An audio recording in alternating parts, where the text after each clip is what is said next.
stand about this charter change? It is now in Congress and it is in the second reading. Right now is, in my opinion, it's not the right time because number one, our economy, diretso naman po ang pag-unlad ng ekonomiya natin na wala pang nangyayaring charter change. So siguro sa panahon ngayon hindi pa para sa akin. If ever there is a move that it should not be the constitution will not be amended as a whole. For example, it is only piecemeal by provisions only. Halimbawa yung particular provisions only. Are you willing that that should be charter change? Yes, especially the economic provision. Actually, doon lang talaga nagkakahapan eh. Yun lang yung parang nakikita namin na kailangan baguhin sa constitution natin. So, yun lang, economic provision lang. Yun din, doon din nagkakasundo ang Senate at saka Congress. At saka mga LGUs. You are talking of economic provisions of law sa under the Constitution. Sabi nyo that would be maybe subject for amendments. Hindi ba tayo in your own opinion, hindi ba sapat yung daily wages ng mga workers natin as of now? As of now, yung daily wages ng mga workers natin compared to other countries talagang mababa.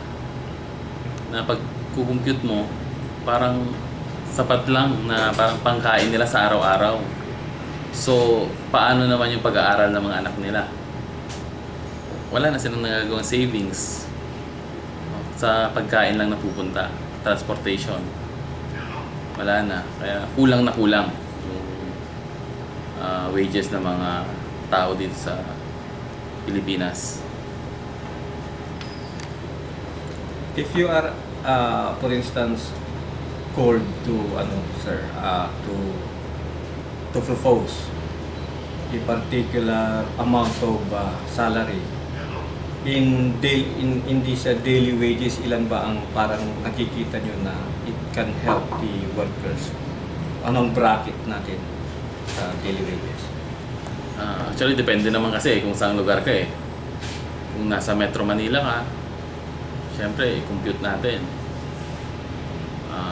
Transportation, pagkain, ano pa ba yung mga i-consider natin yung mga pag-aaral ng mga sa tuition fee ng mga anak nila, allowance sa mga anak nila. Eh sa nakikita ko ngayon, magkano ba sa Manila, magkano dito sa province? Siguro dito sa province, kaya pa natin eh. Kasi yung cost of living dito mababa compared to Manila. Na bawat kilos mo, may gagastusin ka. So, siguro depende rin, no? Depende rin yung ibibigay natin sa kanila. Reasonable naman sana. Wag naman sana yung talagang parang abonado pa sila sa isang araw.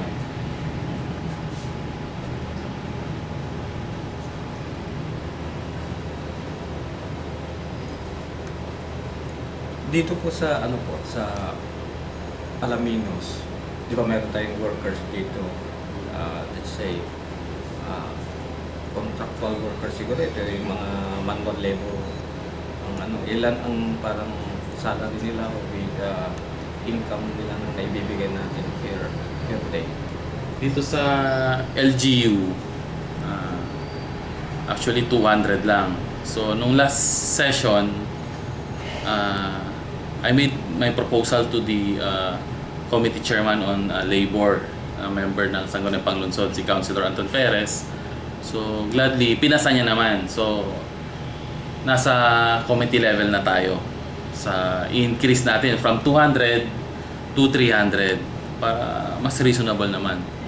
Dito, yung mga job order dito sa city government. Yung tungkol lang sa monopoly. So ano yung natin sa monopolism, sir? Kasi Parang pumipigil sa charter chains yung monopolismo ng Pilipinas tungkol sa mga trading system. Ganyan. Kawawa itong mga farmers, sa mga traders ang nakikinabang. Ano pong kuha natin opinion sa at may rekomenda? Sana nga, actually yun nga sinabi mo, monopoly Mhm. sa mga traders. So, ang sagot dyan, siyempre, pagsamasamahin dapat natin mga farmers. Gawin natin ang isang malaking association. Kasi pag nagsama-sama yung mga yan, actually kung ayaw nilang bigyan yung isang trader, mamamatay yung trader, di ba? So, sa una, suggestion ko sana, mga farmers may malaking gagawing organization. Then sila yung masusunod. Hindi yung trader yung masusunod.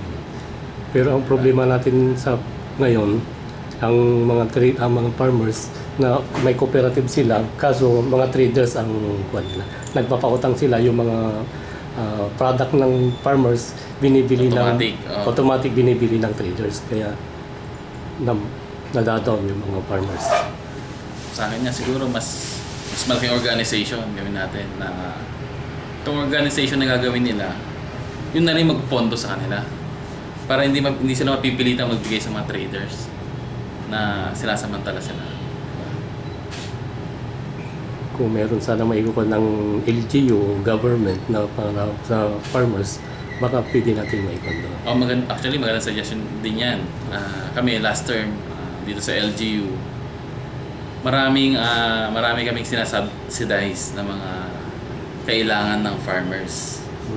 Seeds, farm machineries, di ba? So, malaking tulong na rin sa kanila. Fertilizers. Yun yung ginawa namin nung nakaraang terminal dito in support of the farmers. So, paano natin na i-monitor yung mga kayo mismo ang nagbibigay sa mga farmers o may taong binibigyan nyo ng authority para magbigay sa mga kwan? Kasi ang mga ibang municipality o city, ang ginagawa nila, parang imbis na subsidy, pinaparapol nila. Yung sinasabi yung pinaparapol nila pag limited yung resources nila. Kasi hindi nila mabibigyan lahat. So, nung nakarang termino dito sa City of Alaminos, kaya naman eh. Kaya yung City Co-op office namin noon, sila yung nakakonsentrate, nag-monitor sa mga subsidized products na seeds, fertilizers, machineries, ano. Parang yung tractor or yung tractor pag i-rent mo sa labas, 600 sa oras. Yung equipment ng City of Alaminos, yung farm equipment, binibigyan na ng 300. Diba? Parang malaking tulong na rin yun sa mga farmers natin.